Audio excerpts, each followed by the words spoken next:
Black Oni.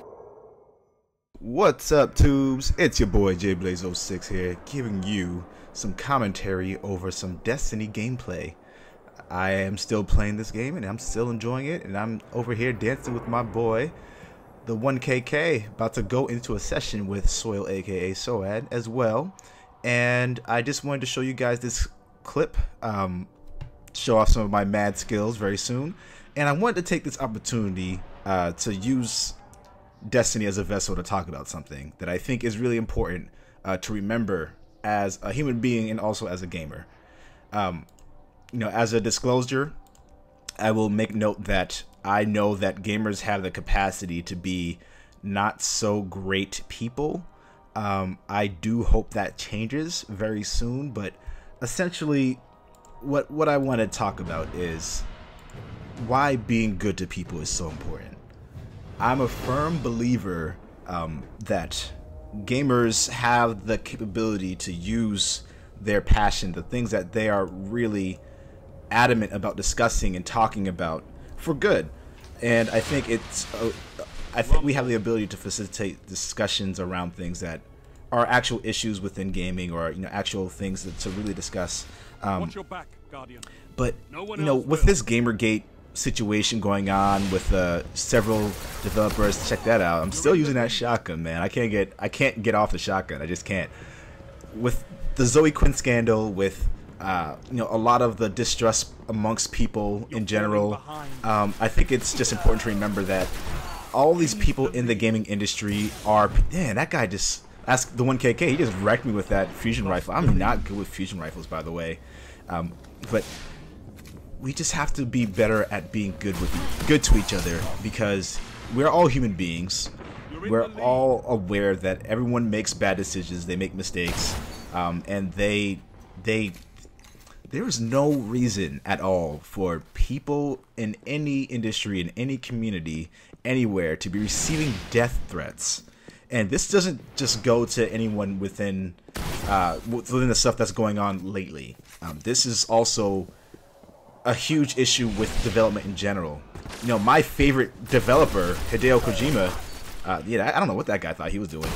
And the 1KK came over for a little bit of action. I had to get into business, and he had a shotgun. I wasn't ready for that. Anyway, Hideo Kojima has received death threats because he wasn't continuing to work on Metal Gear, and I find that just insane. And check this out. By the way, I love Blade Dancer. I'm using, of course, the Black Oni colors, but if you guys are using a Hunter and you're not using Blade Dancer, especially in PvP, you are doing it wrong. Anyway, back on topic. Zoe Quinn has also received various death threats. Anita Sarkeesian, she has also received several death threats. And despite the fact that I don't agree with either of them, I don't think that either of them are in the right mind at all when it comes to their thoughts on the gaming industry in general. Not to say that they haven't come under scrutiny or criticizing, or criticism. That's the word I tried to use before, but my brain don't work so good no more. No one's immune to criticism, but at the same time, they've come under a lot of fire for a lot of the things that they've done. But that does not excuse in any way some of the death threats, some of the nasty things people have been saying about them, and just the overall just nastiness towards these people.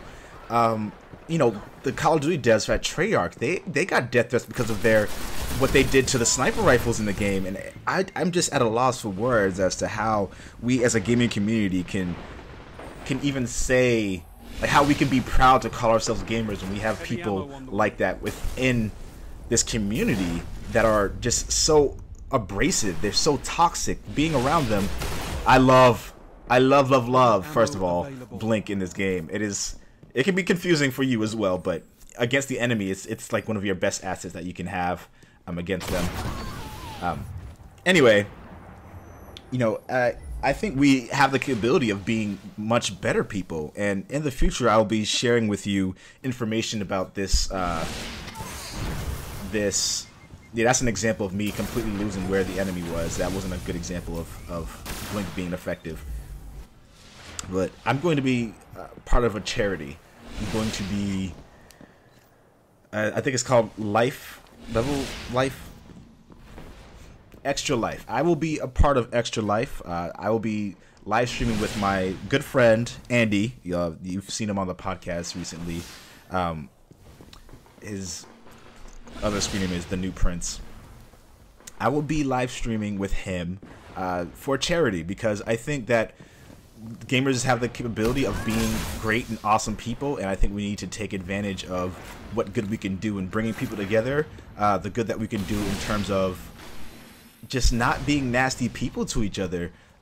You know, I've seen it time and time again in so many places. You know, even on this channel, you know, I've seen people just get really trolly with each other. And there was this study that was done not that long ago that discussed internet trolls. They basically kind of assessed who internet trolls are, what kind of people they are, and they are just as bad. A lot of them are just as bad people offline as they are online.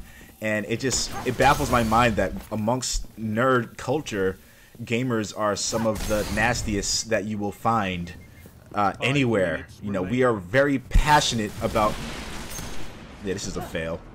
We are very passionate about our medium, our industry, and a lot of people just are complete assholes to each other. So people, please stop with the nonsense. I don't want to continue...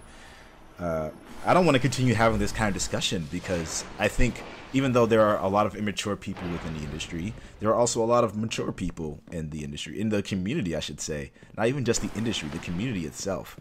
And for the record, you know, I wholeheartedly understand the frustration towards Zoe Quinn, for example. I do not like her. I don't know her personally, but her capability to manipulate and lie to that extent, to someone who she considered someone she cared about very greatly, concerns me in terms of, you know, her overall character, in terms of what she'll do to people she doesn't like, or people she doesn't know, or people that she doesn't care for. So in that regard, I wouldn't trust a thing she says. With that said, she's really not that important to the industry. Some of the stuff that has happened as a result of this whole scandal is important, because some of the stuff that has been said about her and in relation to her is because she's a woman. But there's also a lot of stuff that is being said about her not because she's a woman, but because of what she did, how she went about it, and kind of the implications of, you know, this idea of... This guy has no idea that I'm going to get completely pwned by him. But just this gaming journalism integrity that people keep talking about, I'm a firm believer that that doesn't really exist in this day and age. I know for sure that, you know, publications need to make money somehow, and sometimes they just straight up get paid outright. Yeah, look at that fail. They get paid outright by a lot of these publishers to write content for them. And I hope I never come into a position where I'm asked to do that. I firmly believe that I wouldn't allow myself to... Man, this is me when I just got Blink, by the way, so in case you're seeing this and are wondering what the hell I'm doing, that's what's going on with that. But I do not believe that I will allow myself to get paid off by reviewers, by publishers, to favorably review a game.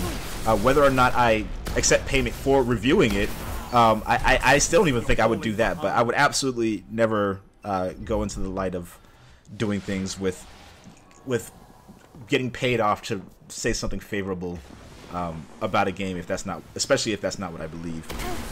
And so I think that's what a lot of people are really upset about, is kind of just having full-on proof that, or perceived proof that what they consider to be pure, what they consider to be, you know, this beautiful form is being tainted by, you know, bullshit, essentially, you know. And I don't know, maybe I'm blabbering on a little bit, I apologize, but the moral of the story is this: there is no reason to be as nasty to people as I have seen a lot of, even my fans, even fans of Black Oni, fans anywhere, have exhibited and kind of shown.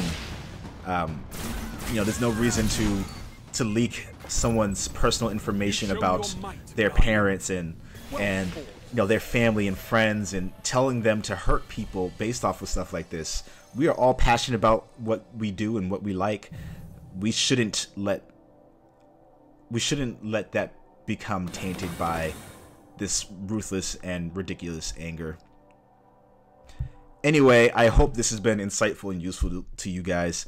I really hope that that we can start being better towards each other, because being better towards each other is pretty much the most basic thing to ask of people.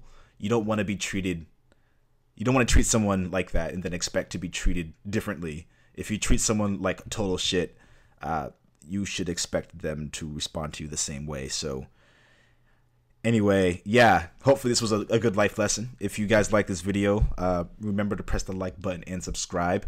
Let's keep the discussion going. Let's talk about ways that we can kind of help people become enlightened to the point where they're not constantly bashing each other or constantly attacking each other or constantly saying and doing these awful things to each other. Hopefully we can get that going. And leave the comments down below, share with your friends to get the word out more. And as always, thank you guys for watching, and I'll catch you guys on the next video. Game on, and J Blaze out.